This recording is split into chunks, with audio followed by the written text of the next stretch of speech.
So welcome again to the Yoga Life channel. Today there's two of us.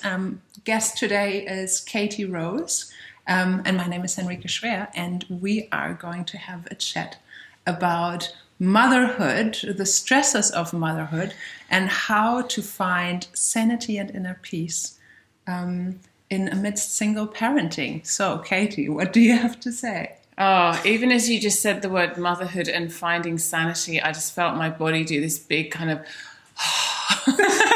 exhale.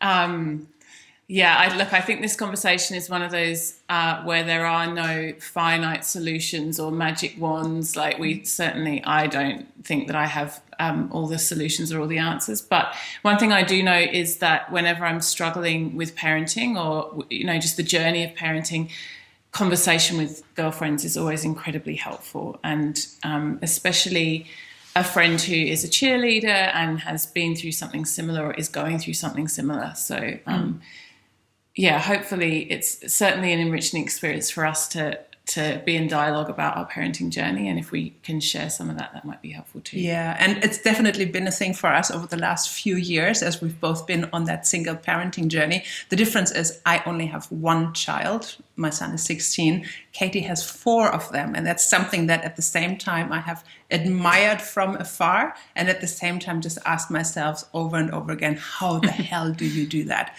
How do you?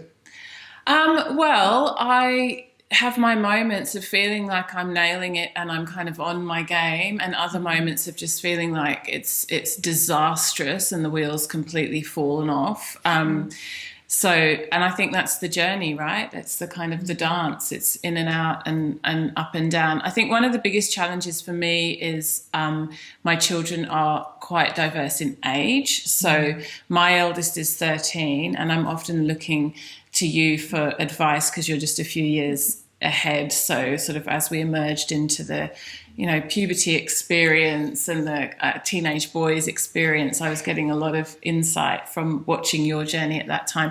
But my youngest is still 4, so he's like a baby. He's still at preschool. Gorgeous little angel.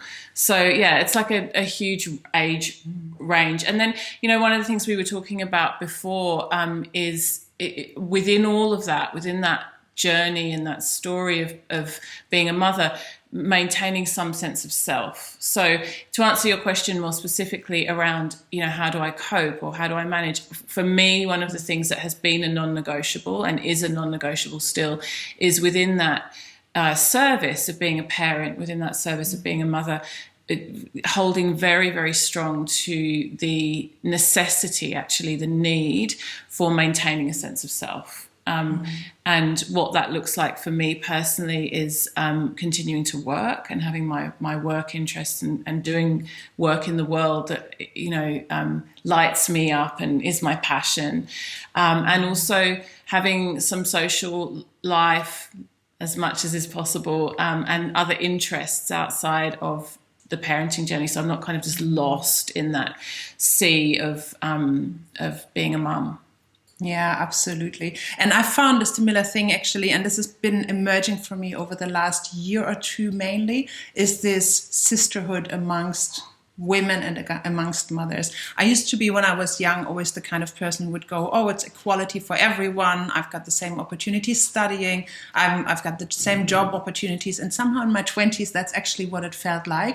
Whereas as we have been progressing, and especially through the journey through motherhood, it's become very evident that whilst we are equal in value, we can have this whole spiritual discussion about, we're all spirit souls and we are all equal on that level. On a practical level, we are not, and we are having different services and we're having different requirements on us.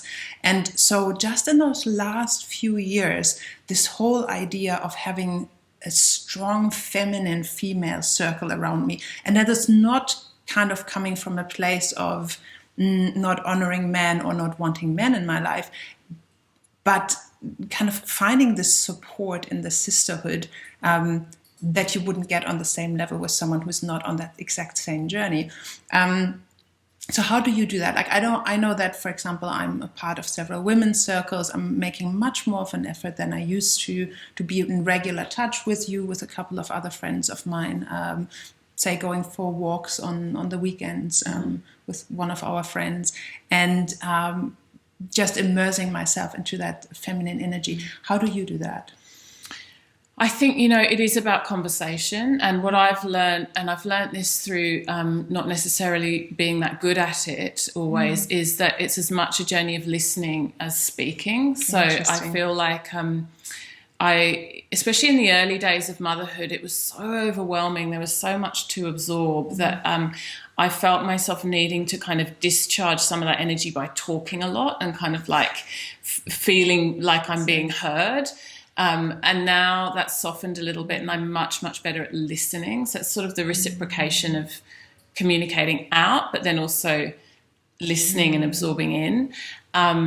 I also think one of the things for me around this idea of like the feminine, or the kind of the sisterhood, I guess, is in general, and this is a generalization, of course, like I don't want to become polarizing in terms of gender, but in general, women are much less solutions oriented, much less problem fixing kind of oriented, and better at just kind of exploring and listening. So I find that very helpful. That sort of like, we could have a conversation and a dialogue and it won't necessarily have a conclusion, but there's an exploration and a dialogue and a sort of mutual understanding and a holding of space for each other that is enough. That's enough, actually. It's really powerful. It doesn't need to be a kind of strategy or a solution or a problem-solving agenda. Exactly right. No, I agree. And this holding space for each other, and then through empathy, I think often having a journey of my own just by witnessing yours. Like I know that in our circles, when there is like 5 women, 10 women, and everyone shares exactly what's going on for them at this point in time, it's actually really powerful to learn not to have that need to say something, the need to contribute, to interrupt. And I've certainly been guilty about that or guilty of that in the past, where I feel I'm always just saying the next thing versus like somebody actually holding the stick or holding the talking, device, whatever, and being able to share until everything that needed to be said is said, and being witnessed by others. And I think, especially again for women, that's a very powerful element. And I think you are running regular circles online also, right? Yeah. Tell me about that. Yeah, I do. Look, all the work I do now is with women because I have 4 sons. So I get plenty of the masculine energy at home. And I made a decision a few years ago that I wanted to orient my work very much around the women's space. And it's really interesting what the energetic quality that brings to my work. Another thing that we were talking about before is this idea of the overwhelming guilt and kind of the feeling of being pulled in lots of different directions for women that work, for mothers that work.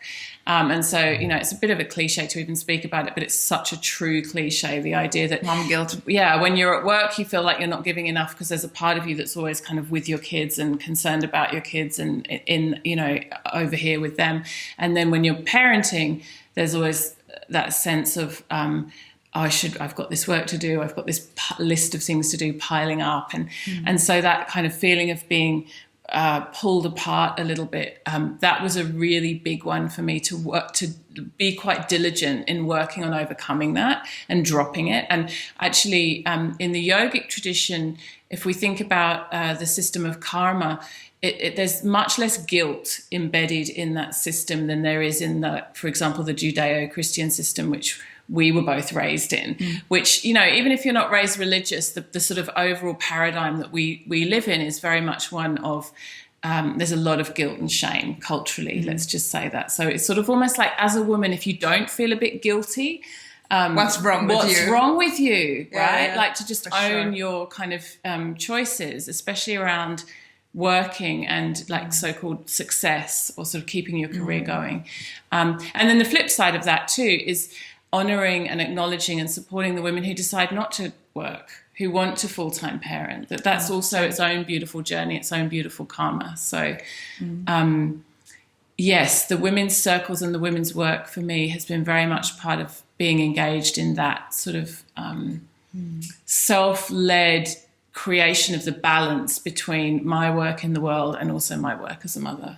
And what would you say are your biggest pieces of advice, either that you have or that you have found through your work over the last few years, that you would give women who are in a similar situation like us, single mothers, also running our own businesses on whatever scale we are doing that? What are the key insights that you have? Because you've got this interesting background both in yoga and Ayurveda and all those kind of related kind of fields that you're working in. Yeah. So what is it that you have seen that really works for women? There's a couple of things. I mean, first of all, just on that term single mother, I don't identify myself as a single mother. I'm a co-parent, so I'm not with the partner that I had my children with, but he's very much in their lives. He's a very active part of their lives. So there are women out there who really are single mothers and don't have a co-parent, and my goodness, hats off to them. And you spend a lot more time with your son, intensively than I do. My kids are back and forth between households. So that gives me huge pockets of time that when I was married, I didn't have. So that's actually been quite supportive of my desire to work and have other interests, because there's chunks of time when my kids aren't with me. I feel like the biggest piece of advice, I mean, there's so many things I could say. The biggest one, though, is really following what lights you up, like what your passion is. I think so many women get stuck in this trap, particularly going back into work after perhaps a break of having a baby, of thinking what's commercially viable, what will make me more money, what fits into the schedule around the kids, and coming at it from a perspective of practicality rather than passion. And then you can get very quickly stuck in this thing where everything feels like a drudge. Parenting feels like a drudge. Showing up to work feels like a drudge. And there's just nothing's filling your cup. So if possible, and most of us are in the privileged position where we have this opportunity to choose, going for what sparks your joy, to borrow a phrase from Marie Kondo, because life is too short otherwise. And being a mum it's so much service. There's so much showing up for someone else, especially with young children, getting up in the night and breastfeeding and changing nappies again and again and again. Like, it's a very monotonous experience. And so you don't want to feel like the work that you're doing in the world also has that quality of sort of drudgery and sacrifice. That's when women really burn out and get kind of very stuck in resentment. It's not a good place to be. Yeah, that's the worst, actually. Another thing that I really admire about you, I always feel like I could take a page out of your book, is your sadhana that you have. And it's something you've written about. It's something you teach. Sadhana meaning regular practice. Maybe share a little bit more about that, because I really like the approach you have to that. Thank you. So before I had children, I had a very solid sadhana that was very time consuming and a huge part of my life. Like, I was an Ashtanga yoga practitioner, getting up in the morning at 6 o'clock, 2 hours on the yoga mat every morning, meditating, pranayama, very, very disciplined, very driven in terms of my practice. And then I had children. That was like a trip. So what I realized is I can either fight and try to maintain this sort of attachment that I have to my practice. And I remember when I was pregnant with my first, and that's sort of naive, when you've haven't had a child and you've got all these ideas. But you know everything about it. Yeah. You know everything, and you have opinions about everybody else and their kids. That's exactly right. Yeah. So that was me. So I was like, having a child isn't going to change anything. He's going to fit in around me, And I kind of managed that for a while, but then I realized this is such a struggle, I was still traveling a lot internationally. I was doing my practice and trying to fit this baby into that agenda. You had your yoga studio as well. I was running a yoga school at the time as well. So I always joke the reason I had 4 kids is because it took me that many to figure out how to be any good at it. And by the time I got to number 3 and number 4, I did get to a place where I was like, I am going to fit my life in around what I know being a mother looks like. And that doesn't mean it's a sacrifice. It doesn't mean I've lost something, but I'm going to shift the sort of lens of focus rather than the child has to fit in around me. I'm going to figure out how I can fit in around this job of being a mum. And so now my practice, my sadhana, looks very different. The things I do that are kind of non-negotiable every day are japa meditation, so mantra meditation. And I do that every single day, usually in the morning, sometimes morning and evening. And then other things are a bit more intermittent, the asana practices and, other different practices that I do come and go in intensity. The other thing that I've done, and this took me years, but I feel like I've really kind of got there now, is found ways that the mundane activities that I have to do in my daily life anyway as a mother can become sadhana. Like cooking. Right, cooking. I mean, honestly, even things like folding laundry or doing the washing up. Like I can fold the laundry, and there's a lot of laundry in my house, with resentment and kind of like, oh, I'm doing this job again and no one's helping me and these kids are so ungrateful and, those kind of storylines. Or I can really take joy in it and do it nicely and do it with diligence and with gratitude and kind of like look at the clothes of my little kids and feel joy as I think about them. And there's a beautiful story about the shoes of the guru, some devotees seeing their guru's shoes and feeling even excited, like joyful and happy just to see the shoes of their teacher outside the temple. So sort of like that, I can fold the laundry like with this kind of like delight that I'm so blessed to have these beautiful beings, these children in my care. And I'm kind of getting there with that. Like I'm not saying that happens every time. Like I certainly have my moments. In Ayurveda, my constitution is pitta, which is fire. So it's plenty of you've stayed with me a bunch of times. I'm not. But I would not have guessed how pitta you are, because you're actually very like observant and you manage yourself it's well. Because I'm controlling. I'm a control freak, pitta. I'm well regulated. Yeah, amongst us, we've got all of them. I'm the kapha vata person, you're the pitta person. Between all of us, we're covering the whole lot. Yeah, we've got it. That's right. But I agree with you. And the idea of infusing whatever we do with consciousness and focusing on the bigger why we are doing this and infusing whatever we do with love. This is so much part of the Bhakti Yoga tradition that we are a part of as well. It's about love and it's about service. And so how can we do this even with the mundane stuff? I know that, for example, for me, it's often a struggle when I'm multitasking. So when with my brain, I'm still at work and my son comes and I've kind of half listened to him and I'm in the middle of cooking. So there's kind of three things going on at the same time.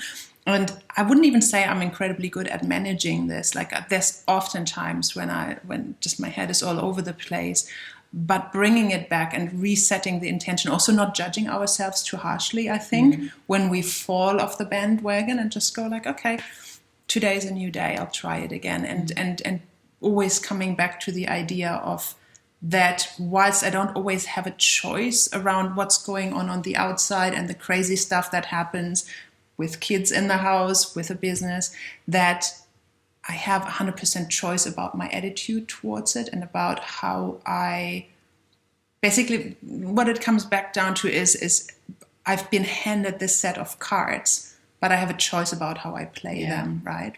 How do you relate to that? Yeah, absolutely. That's exactly it. Just going back to something you said before, one of the things for me that's like a real discipline, and I would almost say this is a sadhana in some ways, is I very carefully compartmentalize. So I don't try to work when I'm with kids, and I don't try to bring kids into my workspace. Like I'm super clear about that. That was one of the sort of mistakes I made in the early days, and it creates so much stress. So to the point where I won't even really like answer an email or take a call or something like that if I've got all the kids at home. It's like I'm present for them. And that might be just a numbers game because there's so many of them. It's like it really does take all of my time and energy. But I feel like energetically that's a lot clearer. Like I'm very present for them when I'm present, and also I'm not always available. I don't have an agreement with them that I'll always be available at any given moment. It's like I'm fully present and available when I say I will be, and I show up, but I also have a life and other things going on and other commitments, and they accept that and honor that. And I think for older children, that's a beautiful thing to model. It's a very healthy kind of boundary in the relationship. So what's happening for you is that you are working from home, and something that you are doing really well is that you are, what you're saying, compartmentalizing between the kids are there and there's your workspace. I have a similar scenario where I'm having my little office space at home. My son is 16, so he's not constantly around and he's not like clinging to me, needing me. But for example, when he comes home every afternoon, I will close the laptop unless I'm in a session with a client, close the laptop, put it away, and sit with him. And sometimes he'll just put his head on my lap and you know, have a bit of a cuddle with him, have a bit of a chat about how his day was. And then off he goes and he's happy after 10, 15, 20 minutes. But we've had that moment of connection. And it's almost like treating it as if we were going to a physical office, right? For most people who are working a job, they are not at home and therefore all the time available. There is office time, so kind of whether that's 9 to 5 or just a couple of hours a day or different hours every day. And there's home time, there's family time. Yeah, and there's also, yes, I totally agree with you, and I feel the same way.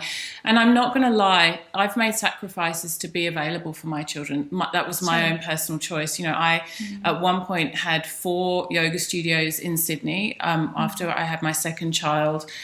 You know, they were all successful, they were all busy, and it was really a very, very direct choice between another child and letting the business go. And at that point, I sold the studios, I passed the studios on in order to have another child and be present for that experience. So I made a very conscious choice that I can't do everything without being completely pulled apart. And for me, the choice was to prioritize at that time the parenting journey. And probably if I had not wanted to make that choice, I just wouldn't have had more kids.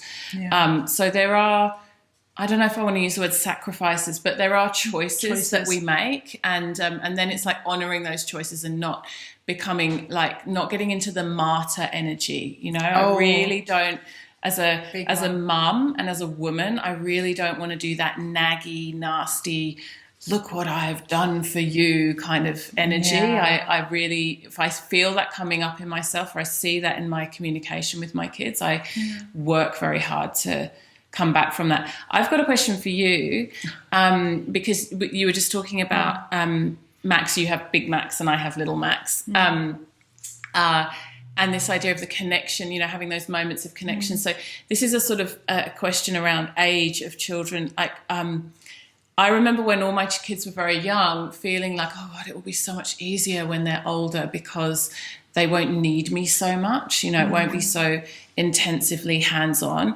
And now I see that whilst that's true, with the older child comes a lot of, I'm going to even say anxiety, stress about how they're doing, what they're doing, where they are, who they are in the world as they emerge into adulthood.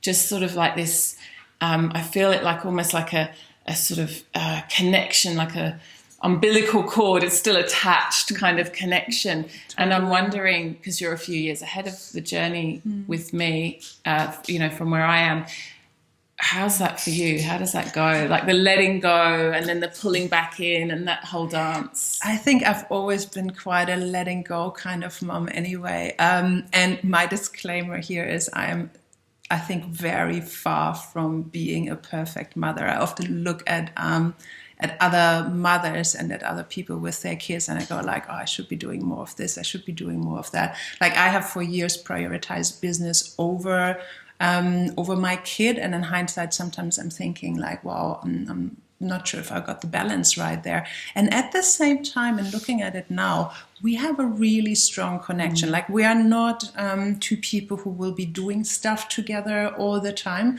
Like he is very much into his computer gaming. He plays tennis, does a lot of things that I'm not necessarily very interested in. And I'm not someone who can fake it and is going to go along and do a lot of his stuff just for the sake of it. Like I've never really been that good at it. But what we do have is that we are either sitting together or having a cuddle every evening and talking real talk. Yeah, and what I find is an incredible privilege is that my son really talks to me, and at least to the degree that I am aware, he's talking to me about a lot of stuff that's going on. So we have this real connection at our heart center. And from that, it doesn't take hours and hours every day to spend time together. Like for us, I think it's much more about the quality time we are spending and the connections we have. And the nice thing is, I actually really like him. This might sound ironic, right? But there have been years, or it's not been years, but it's been weeks or months sometimes, particularly around the age of 13, for example, where we were clashing bad. It was like he'd be in the house and I'd be in the house, and we'd both have our thing going on, and we'd just be fighting, and it was not fun to be around. And I was really struggling at some point, even like seeing a school counselor to get some support together, because we had to figure out how we can be together in this place. And actually what that taught me, though, was one of the most valuable lessons of my life, that I can deeply, deeply love someone and at the same time, sometimes for a period of time, not like that person. I always used to believe if I don't like you, that means I don't love you anymore. If you don't like me, if you're being mean to me, that means you don't love me anymore. And I've really learned from that that's fundamentally not true. There can be phases where you are just not my person, and I'd rather not see you and be around you. And still, you're the person I love the most in the world. So now, kind of where we are at now, I mean, it's still teenage. It's still, sometimes grumpy, sometimes not wanting to do the chores, and me then, being not so great with my own boundaries, sometimes more, sometimes less. Then I yell at him. It's like all the things that you shouldn't be doing, I'm doing all of them, and I have all the mum guilt in the world. And at the same time, the relationship we have is really good. And I think the prioritizing the good relationship I have with him over anything else. And maintaining this. I have a friend who has also raised 4 children. He's a father. And he gave me this advice years ago. And I think that's been one of the best pieces of advice I've ever gotten, is maintain the close relationship and the bond of trust you have with your child, because as they are then progressing to the age where they are going out, where they are partying, where they might be trying out all sorts of things, getting drunk, doing drugs. I mean, I don't have a massive fear around him doing that, but eventually they're going to all experiment, I think. And he said to me, if you can maintain that bond of trust and they know they can call you at any time in whatever state, and know that even at 2 or 3 a.m. in the morning, they give you a call, you come pick them up so they don't get into that car with the drunk friend, or they don't expose themselves to a serious, dangerous situation, then you have done something right. And so this is something I'm trying to do with my Max, is to prioritize the close relationship and the openness and communication. Like, he has seen me on all sorts of emotional journeys, and I think I've seen him at the same time, and in his as well, and we're good with each other, and I think that's the best we can have, and I hope that that's what he's taking away. There's a lot of stuff I hope he won't role model from what I've been doing, where I go like, if I had another one, I don't think I would do that again.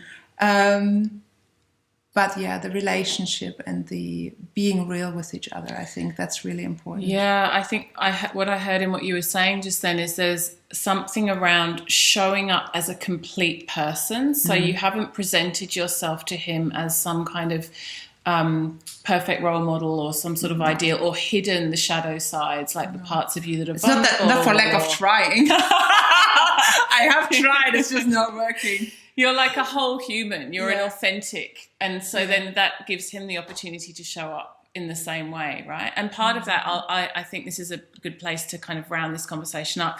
One of the gems, I got this from my own mother, actually, and she was very good at modeling this. One of the parenting gems, I think, is the capacity and the ability to not be ashamed and not feel guilty, but to be able to authentically apologize. Like, when you can say to your kid, I'm sorry, I would do that differently next time. I shouldn't have X, Y, Z. It also not only does it show yourself as a fully rounded human, but it gives them the permission then to admit fault or own their own stuff when the time comes for that. Anywhere in life, beyond. That served me really well in business. It took me forever to learn that. Yeah. And a friend of mine taught me, because I cared for her much, much more than about the business relationship we had. And I learned with her that I can apologize and the world isn't going to burst into flames. Yeah. That is a real gem. The authenticity to be able to be vulnerable in front of people, to be honest about your flaws as well, and show up to the fullest capacity of what you do have to offer. Yeah. That's probably a general piece of advice for all of us women as well. And to not judge each other on that as well, and expect each other to be perfect. Like having friends, coming back to the whole circle thing, right? Having friends who you can be real with in your imperfections, and that's okay and good enough. And we all give each other permission to be real and to be human and flawed. Mm-hmm. Yeah, hallelujah. It's really big. Yeah. Good one to wrap up with. Thank you so much for hanging out with me today. We'll do that again. And we hope that you guys got something out of that. If you have thoughts around being flawed, being human, being a mom, being a single parent, or any of that, we would love to have the conversation in the comment section. So share with us and be part of the conversation. And as always, you can subscribe to the Yoga Life channel. Just click the button below and like and follow us, and we'll see you again. Thank you very much.